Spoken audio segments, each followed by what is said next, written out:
Bonjour à tous et bienvenue dans cette nouvelle vidéo de Self-Learning Languages pour apprendre le français, niveau B2 ici, intermédiaire plus.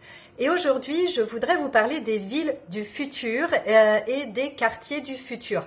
Quand on fait quelques recherches sur Internet, on entend souvent parler des villes du futur et de l'évolution des quartiers dans les grandes villes.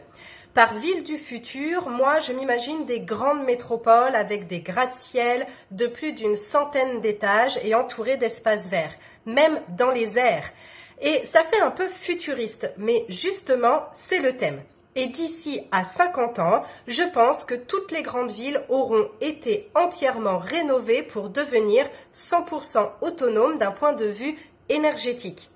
J'y verrai aussi des toits végétalisés, ça se fait de plus en plus, avec des transports en commun complètement automatisés. Ça existe déjà, mais je m'imagine une ville où il n'y aurait plus du tout de chauffeurs, où même les hôtes et les hôtesses, que ce soit dans les grands centres commerciaux ou dans les gares, les aéroports, auront complètement disparu.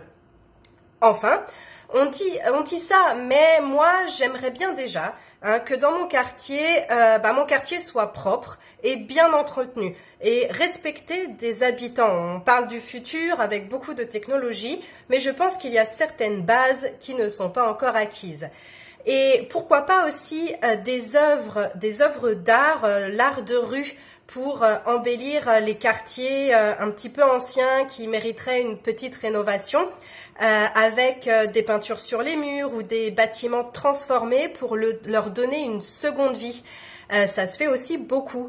Avec des activités aussi dans les quartiers, des activités de collectivité d'organiser, dans le seul but de redonner un petit peu d'humanité à ces quartiers et à donner un peu d'humanité à toutes ces innovations futuristes et technologiques. On a tendance à en oublier un petit peu le principal, les personnes qui habitent dans ces quartiers. Moi, je verrais bien, par exemple, dans mon quartier, lancer des associations bénévoles pour promouvoir l'entraide entre voisins et les échanges aussi. On manque d'échanges. Je peux peindre ton mur, mais je n'y connais rien en couture, alors tu vas réparer mon pantalon, par exemple. Tout cela dans l'intention de redynamiser les quartiers. Ça moderniserait.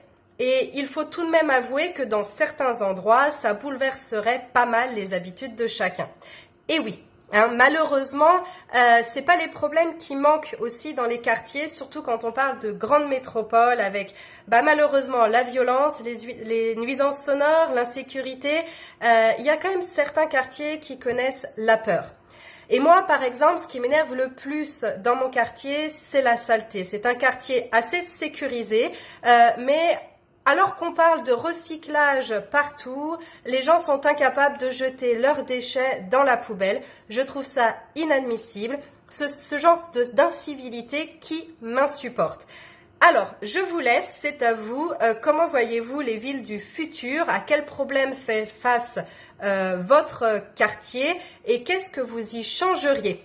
Allez, n'oubliez pas, le quiz de cette vidéo est dans la description. À bientôt!